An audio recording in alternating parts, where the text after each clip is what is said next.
लेकिन इस वक्त बड़ी खबर, आज से देश भर में कोरोना वैक्सीनेशन का दूसरा चरण। जरा ध्यान से देखें इस वक्त की बड़ी खबर।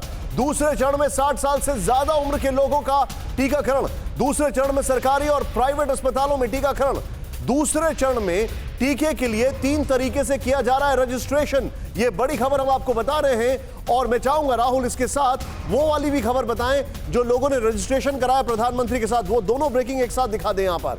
ये दोनों खबरें आपके लिए बड़ी इंपॉर्टेंट है। ये दोनों खबरें आपके लिए बड़ी इंपॉर्टेंट हैं। दूसरे फेज की हम बात कर रहे हैं और मैं सीधे आपको यहां पर दूसरे चरण में सरकारी प्राइवेट अस्पतालों में वैक्सीनेशन होगा। मैं सीधे चलूंगा, मानव मेरे साथ यहां पर मौजूद है। मानव, दिल्ली का क्या हाल है? दूसरे चरण की अगर बात की जाए, दिल्ली को आप कैसे देख रहे हैं? जाहिर सी बात है प्रधानमंत्री ने दिल्ली में लगवाया, तो इसके बाद और क्या इंपैक्ट आप देख रहे हैं बहुत तेजी से? बिल्कुल निशान, देखिए लोग इंतजार कर रहे थे कि प्राइवेट अस्पतालों में वैक्सीन लगाई जाए जिससे कि और आसानी से लोगों को वैक्सीन की जो सुविधा है वो मिल सके। दिल्ली में कुल 300 सेंटर हैं, 192 अस्पताल हैं, उनकी 300 सेंटर वैक्सीन लगाई जा रही है, जिसमें से करीब 150 प्राइवेट हॉस्पिटल हैं। तो यानी लोगों के लिए काफ़ी सहूलियत हो गई है, वैक्सीन लगाने पहुँच रहे हैं। लोकनायक अस्पताल में अभी 3:30 बजे तक कुल 11 लोगों ने वैक्सीन लगाई है और आरएमएल हॉस्पिटल में 31 लोगों को वैक्सीन लगी है, जिसमें से सभी 60 साल से ऊपर की व्यक्ति कोई हैं। अंदाजा मानव कि अरविंद केजरीवाल दिल्ली के मुख्यमंत्री, करीब 40 लोगों ने, उनका वैक्सीनेशन का कब होगा? क्योंकि कोमॉर्बिडिटी उनकी भी है। हाँ बिल्कुल निशांत, हम लोग ये लगातार सुबह से जानने की कोशिश कर रहे हैं क्योंकि अरविंद उनको पहले से डायबिटीज़ है और तमाम तरह की चीज़ें हैं, तो कोमोर्बिड है। तो हम लोग इनसे संपर्क करने की कोशिश कर रहे हैं क्योंकि अब पीएम ने जब वैक्सीन लगा लिया तो कहीं ना कहीं तमाम जो राजनीतिक नुमाइंदे हैं उनके ऊपर ये दबाव बन गया है कि वो प्रोसीजर से जाएंगे मानव। लेकिन हम इसलिए जानना चाह रहे हैं कि अरविंद केजरीवाल, उनका वैक्सीनेशन इसलिए क्योंकि उससे भी एक स्ट्रांग मैसेज जाएगा और वो उस लिस्ट में भी आते हैं कोमॉर्बिडिटी की अगर बात की जाए। डॉक्टर मिश्रा मेरे साथ हैं, उनका बीच में कनेक्शन बार बार टूट रहा था। सर स्वागत है आपका। मैं आपसे जानना चाहूंगा डॉक्टर साहब कि किस तरीके से प्रधानमंत्री जी ने वैक्सीनेशन लगवाया और एक बहुत स्ट्रांग मैसेज गया, उसके बाद 12 लाख लोगों ने रजिस्ट्रेशन कराया। मेरा सवाल यह है कि क्या वैक्सीनेशन को लेकर जो लोगों के मन में डाउट था, एलर्जिक रिएक्शंस को लेकर या कई सारी चीजें हम देख रहे थे, भारत में हेजिटेशन था, क्या आपको लगता है उसके ऊपर से थोड़ा सा पर्दा हटना शुरू होगा?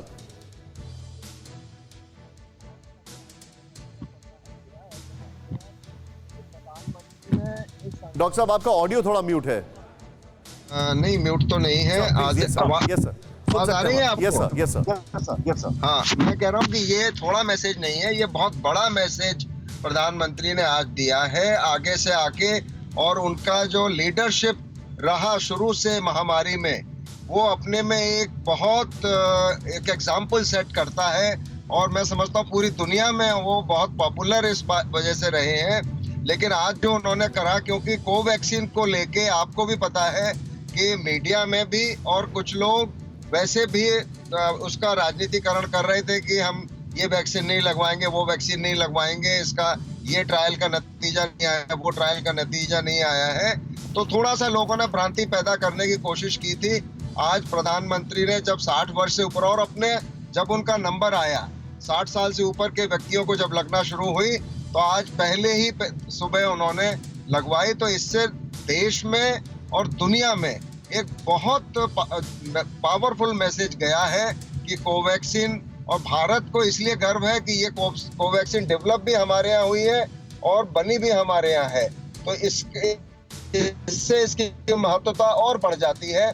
और मैं समझता हूँ आपने जैसे बताया, कुंदन जी ने बताया कि ये 12 लाख लोगों ने ऑलरेडी आज रजिस्ट्रेशन कर लिया है और आने वाले दिनों में लोग आगे से, क्योंकि हम लोगों से तो बहुत सारे लोग पूछते हैं भाई कौन सी वैक्सीन लगवाएं, तो मेरा कहना उनसे यही है कि जो वैक्सीन आपको मिल रही है वो वैक्सीन आप निडर होकर लगवाइए।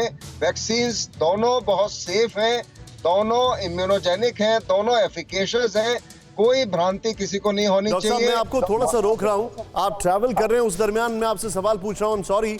लेकिन सर, मैंने परसों वॉल स्ट्रीट जर्नल की एक रिपोर्ट पढ़ी है। उस रिपोर्ट में यह लिखा गया है कि जो नया स्ट्रेन आया है इंग्लैंड वाला, बड़ी अच्छी बात यह है कि भारत की जो दोनों वैक्सीन हैं वो उससे इफेक्टिवली लड़ने में कामयाब हैं। क्या ये बात सही है? ये बात बिल्कुल ठीक है। और कोवैक्सीन और थोड़ा ज्यादा सक्षम है कोविशील्ड के मुकाबले, क्योंकि कोवैक्सीन जो बनी है वो ओरिजिनल जो हमारा कोरोना वायरस है जिसने ये बीमारी की है, संक्रमण किया है, महामारी की है, उसके द्वारा बनाया गया है और कोविशील्ड एडिनोवायरस वेक्टर के द्वारा बना गया है। और इसमें देखा भी ये गया है कि दोनों वैक्सीन म्यूटेशंस पे, अनलेस वो म्यूटेशन ऐसा है जो शिफ्ट है टोटल कि पूरा जीनोमिक स्ट्रक्चर ही वायरस का अगर बदल गया तब शायद मुश्किल हो। सर मैं आपसे इसमें एक और सवाल पूछना चाहूंगा, तो जो आपने कोवैक्सीन का बात बता रहे हैं कि वो उसी वायरस से बनाया गया है, उसमें उस आर्टिकल में ये लिखा था कि इस वैक्सीन का जो डीएनए है वो कोरोना वायरस से मैच करता है और इस वजह से इसके जितने भी वेरिएशंस होंगे वो सबको काउंटर करेगा। ये बात सही है सर? बिल्कुल ठीक है, ये बात बिल्कुल ठीक है।